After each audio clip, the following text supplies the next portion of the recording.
It starts with your mind.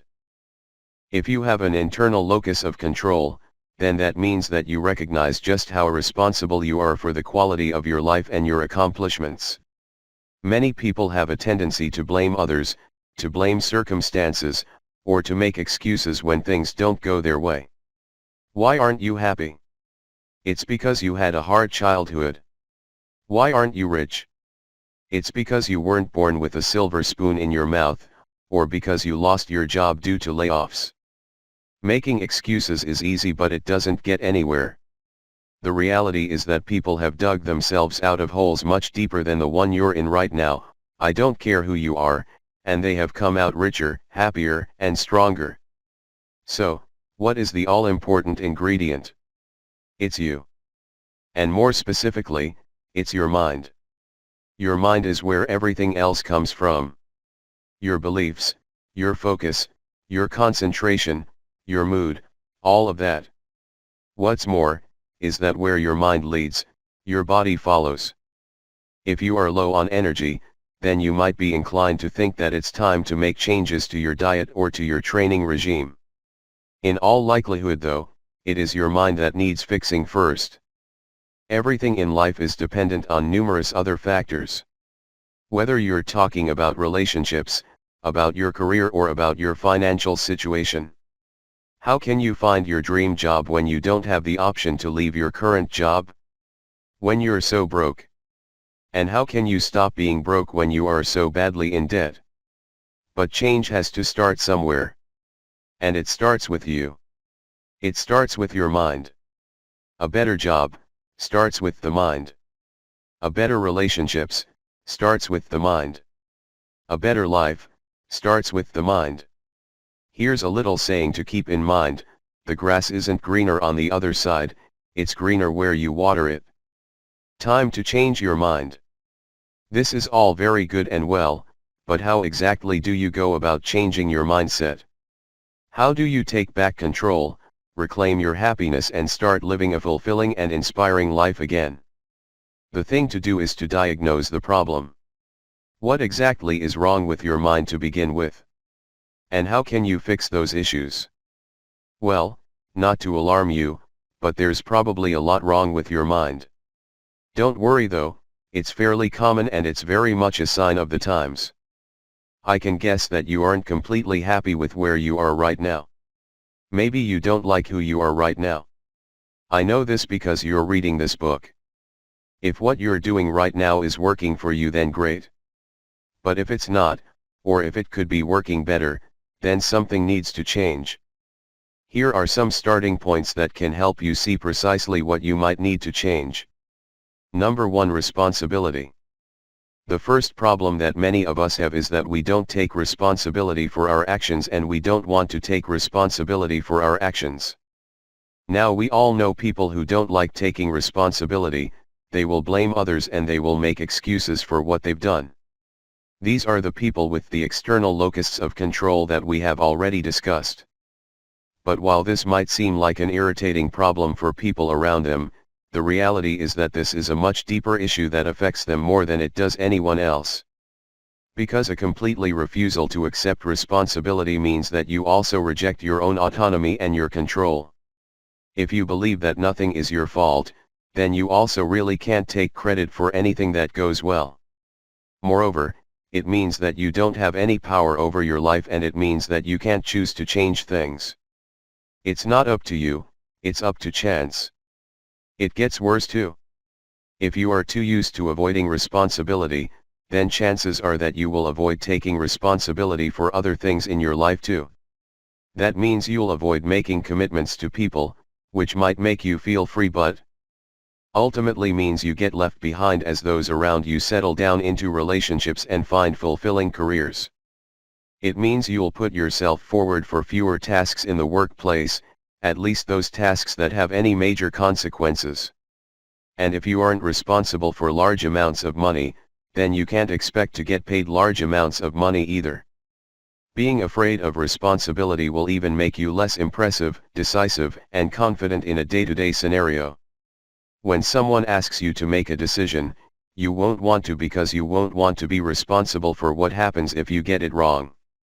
And unfortunately, life has made it all too easy for us to learn this lack of responsibility. We are sheltered by so much technology, and for the most part, life has become much easier.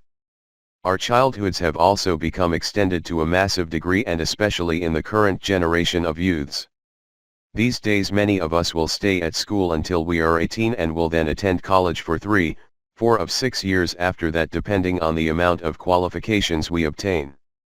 Throw in a gap year and some time finding our feet, and many of us don't begin our careers until we're in our mid to late 20s.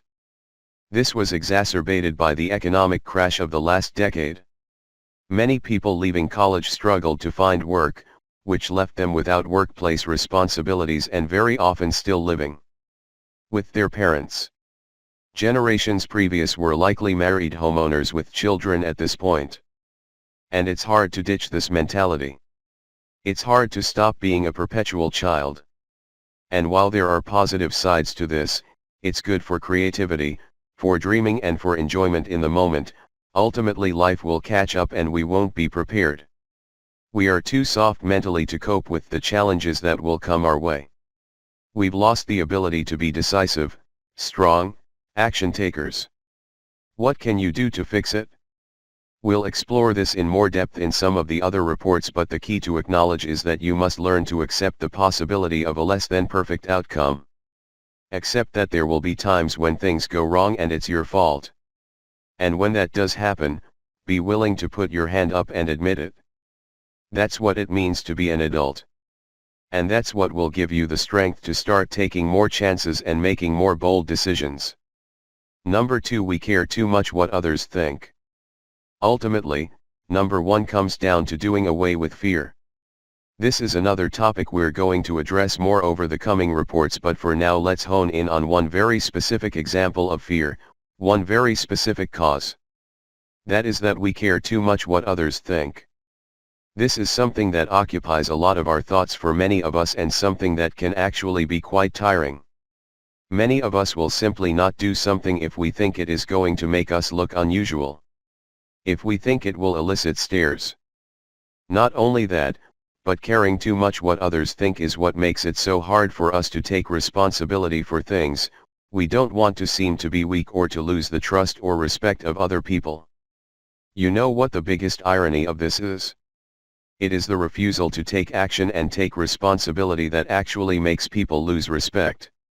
This is what makes us appear weaker. Many of us also struggle to go after the things that we want in life because we are too busy worrying about pleasing others. We're so busy saying yes to invitations that we don't really want to go to and spending money on things that we think we should own, that we don't have the resources left to spend on things that really matter to us. And this of course greatly limits what we are capable of and the quality of our lives. Now I'm not telling you to forget other people entirely and to become an ass. That's certainly not going to improve your life. But learn the subtle difference. Care if other people are happy, don't care what other people think of you.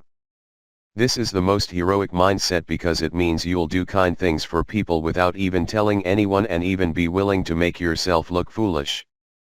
But at the same time, you'll be much happier because you won't be living up to the expectations that you believe other people to have. You'll be able to take more responsibility for yourself, and you'll have one less huge thing causing you stress. So how do you make the switch? It is easier said than done, of course, but the key to getting started is to stop holding yourself to the standards of others and to start holding yourself only to your own standards. Judge yourself on your own terms and by your own code of conduct. Number 3, we are impulsive and reactive. Perhaps the biggest symptom of modern life is just how badly impulsive and reactive we have become. And this really is something that has been exacerbated by modern technologies and convenience. Did you know that our attention span has measurably deteriorated over recent decades? The reigning view is that this is caused by time spent on the internet. When we read a blog post, we can skip across the headlines and the bullet points and then stop reading. Often we'll get our information from YouTube or Twitter, which is limited to only 140 characters. When we find the piece of information we want, we can close the tab and search for the next thing. It will be there in seconds. We've become very good at quickly skimming and assimilating information, but we've trained ourselves out of sustaining our attention and concentrating. And this is then made a lot worse by all the other things vying for our attention and all the other immediate gratification we get. We have all the food, all the entertainment, all the gratification we could possibly need right at our fingertips. Much of it is free. And much of it can be served up in seconds depending on your internet speed. Adverts are designed with bright colors and attractive faces to grab our attention. There is noise everywhere. And thus we have become incredibly reactive. Every one of these distractions that leads to reward will trigger a dopaminergic response. Eating a sweet, loading up Pornhub, playing a computer game, watching a YouTube video. This reinforces the same pathways in the brain that are present in addicts. And it completely undermines our ability to control our attention and to decide what we want to look at, how we want to behave. So, when we sit down to work towards a massive deadline, it should come as no surprise that the first thing we do is check Facebook, and make tea, and grab a snack. How do you get out of this rut? There are a few ways, and again, we're going to delve deeply into all of this. But one of the simplest fixes is to try meditation.